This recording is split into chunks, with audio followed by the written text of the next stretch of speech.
On the evening of March the 10th, 2026, Alan Zhang planted an improvised explosive device. Often we will hear it terminology in the IED. For those who have covered bombings in the Middle East will know it by that terminology. He placed it outside the visitor center at the Air Force Base in Tampa. America, on April 1st, the Supreme Court debated whether children of illegal aliens should automatically become American citizens. The President of the United States sat in the courtroom.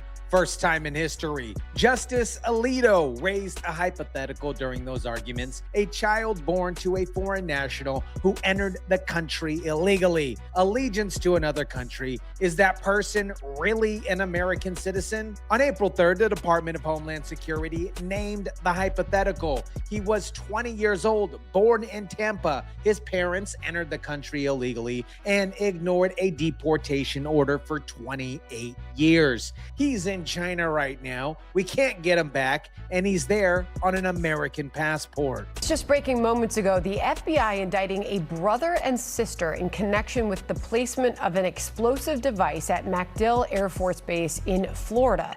The FBI says Alan Zhang, who is believed to have planted the device, is currently in China.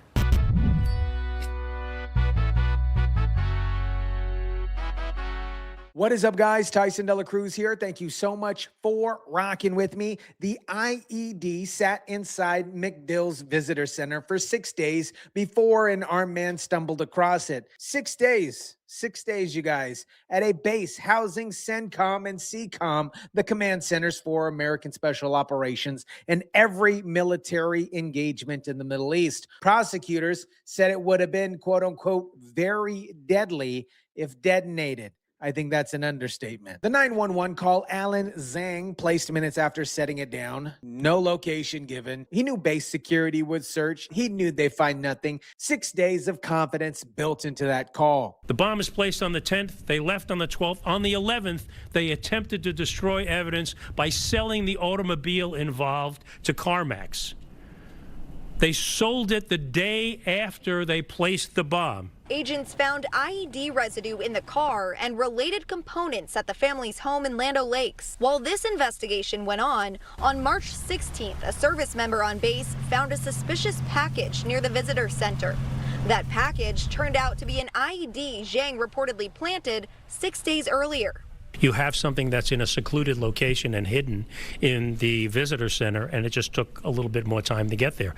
If you're going to examine our most sensitive assets on the MacDill Air Force Base, not that the visitor center isn't an important asset, but obviously Central Command is there. Bomb on the 10th, car sold on the 11th, flight to China on the 12th. His mother and Mary both admitted to the FBI agents that Alan told them he planted the device. The same day agents found the IED components at the family's Land O'Lakes home, ICE arrested both parents, and Marie had already flown back through Detroit and was stopped the moment that she landed. Watch what her phone call contained. Her ChatGPT history showed searches about obtaining a Chinese visa and power of attorney to transfer properties in her brother's name. They see that this woman has done a great deal of research. You can see where conspiracy is, where she was part of the plan, plotting, and escape. She was using ChatGPT to plan an escape route for a suspected terrorist, then flew back. Either she thought the plan worked well, or she came back for the properties. Apparently, the family owned several properties. Tenants who described them as responsive, polite landlords, a functioning real estate business built over decades, and a federal removal order from 1998 that nobody ever enforced. We're making attempts at this point to get him returned, have him returned as soon as possible, and those efforts are currently underway. As far as the charges specifically that he faces, we know we talked a little bit about the sister, accessory after the fact, things like that. What can you tell me about the charges specifically that he faces? Well, I mean, he faces a series of charges, attempting to damage government property by an explosive, making an explosive device, possessing a destructive device. I mean, he faces significant jail time, Josh, up to 40 years in prison. There's no extradition treaty. China has no legal obligation to hand him over. Other quote unquote avenues for the suspect bomber in a country with no agreement. That's diplomatic language for we're hoping. The man who allegedly built that device placed it, called in a threat without a location, destroyed the evidence, then flew out before the bomb was even found, is sitting in China with an American passport.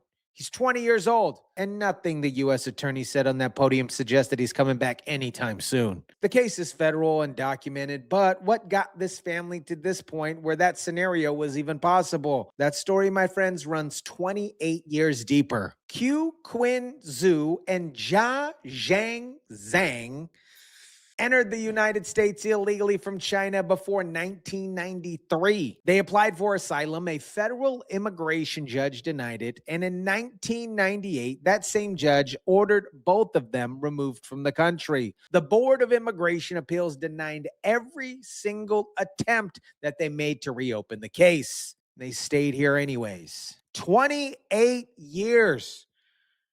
28. Clinton, Bush, Obama, Biden, not one administration sent ICE to that address. The parents of the two MacDill bomb suspects are now locked up by ICE. The Department of Homeland Security says they entered the country illegally decades ago. Investigators believe Alan Zhang planted the explosive device last month at the MacDill Air Force Base Visitor Center. He is now avoiding arrest in China. His sister, Anne Mary Zhang, is charged with helping him.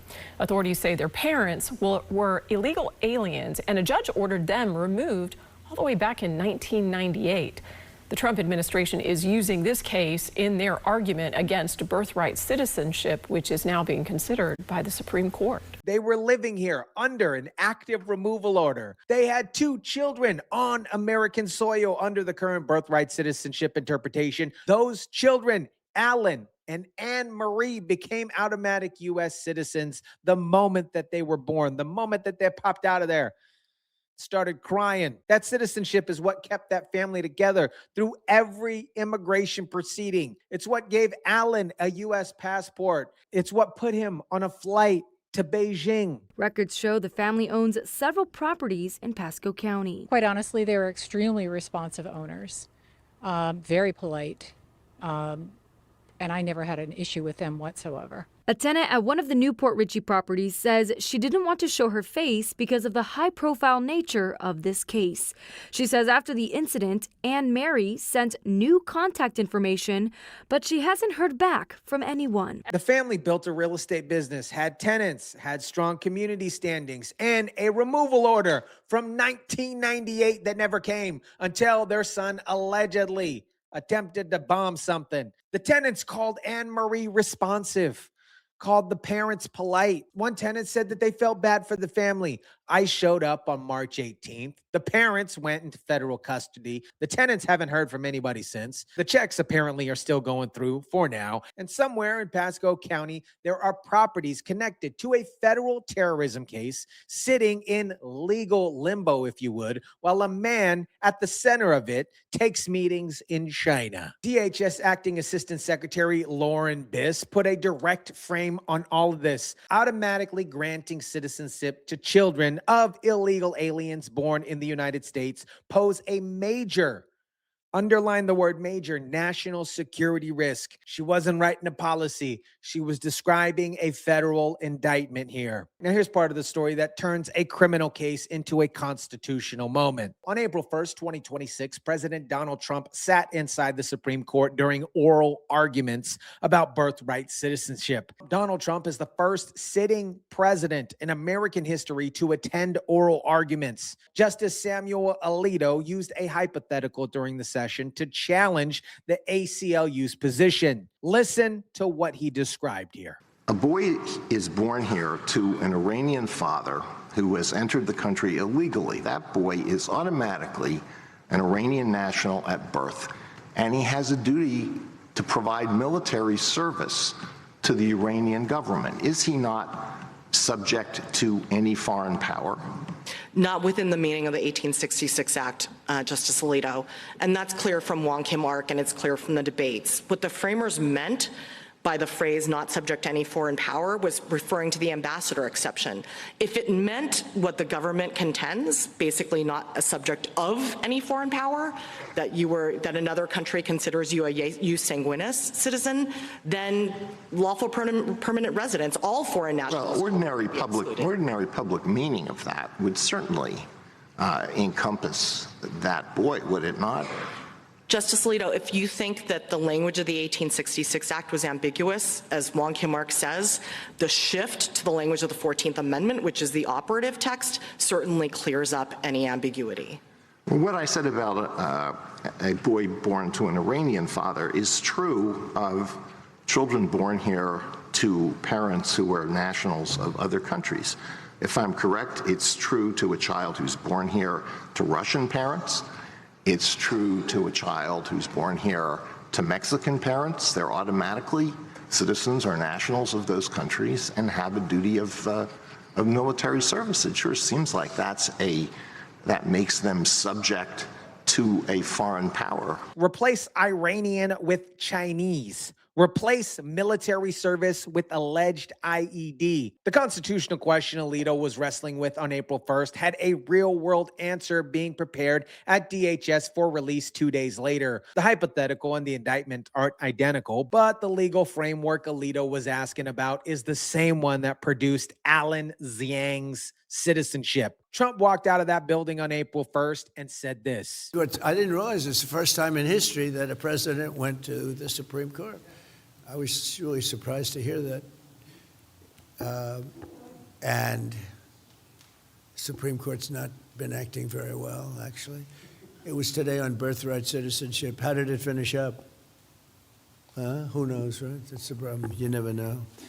You know with the Democrats, because a Democrat appointment always votes, no matter what. You can have the greatest case in history.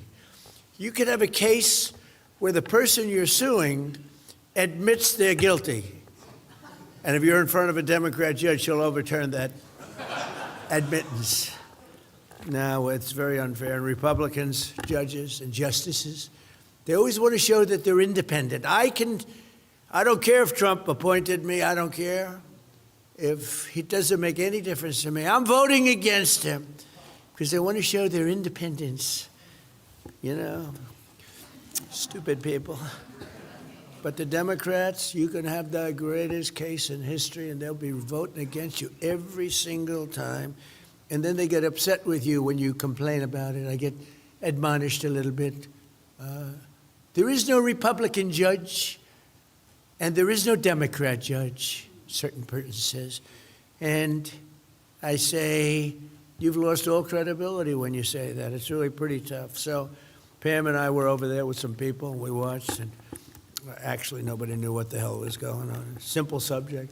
It's, look at the time. It was passed right at the end of the Civil War. It was for the babies of slaves. That's it. It wasn't for billionaire Chinese people who have 57 children that become American citizens. He named Chinese nationals specifically on April 1st outside the Supreme Court. 48 hours later, DHS connected the birthright citizenship debate to a Chinese national couple who defied deportation orders for 28 years. Trump was talking about birth tourism and wealthy foreigners gaming the system. The MacDill case is not that. It's something closer to what Alito was actually asking about. Now, here's the legal reality the White House is facing. So I think that it did not go well for President Trump. Major, as you know, we always have to be careful about reading too much into oral argument. But I think the reason it didn't go well is because this, as you know, is a conservative court, and they read the Constitution in what's called an originalist way. What do the words of the Constitution mean when they were added to the Constitution? When the 14th Amendment, for instance, was ratified in 1868, because we're talking about part of the 14th Amendment here. How have we historically read those terms? I think all of those inquiries would indicate that the president cannot, by executive order, seek to redefine the Constitution, meaning seek to redefine the 14th Amendment Birthright citizenship clause. So I do think some people were surprised by the questions and how it, as you know, the justices asked tough questions on both sides, but I still think this is 7-2, 8-1 against the administration. The decision drops in late summer 2026, 7-2. 7-2. That's where their legal expert put it on April 1st. The DHS press release naming MacDill suspects as birthright citizenship as parents under a 1998 removal order dropped on April 3rd. The White House knows when summer opinions land. The timing of that announcement was not administrative paperwork. It was a filing with the general public. The courts get to decide the legal question, but there's an accountability question that doesn't require 9 justices to answer. When the original indictments were announced on March 26, before DHS connected the birthright citizenship angle, NBC ran 0 stories. ABC gave 23 seconds. CBS was the only major network to run a full report. A U.S. citizen suspect hiding in China with no extradition path, and a case the federal government is explicitly connecting to the most consequential Supreme Court immigration argument in this generation. 23 seconds. FBI Tampa also arresting the suspect's sister, Anne Mary Zhang, who is charged with accessory after the fact and tampering with evidence. No motive was given, but MacDill Air Force Base is the headquarters of U.S. Central Command. Fled to a country we can't reach him, and no one has publicly explained why. That question, my friends, doesn't disappear because the media chose not to run the story. Babies born in the United States will not automatically be entitled to citizenship if their parents are in this country either temporarily or illegally. And that would make a very vast shift in how we've understood birthright citizenship for well over 100 years. It could mean that children are denied public services like Medicaid or SNAP payments. And DHS filed a real-world exhibit into that debate on April 3rd that nobody in those consequent discussions has fully accounted for. Meanwhile, Allen remains in a country without an extradition treaty, but authorities say they are working to bring him back. Anne Mary's next court date is set for April 14th.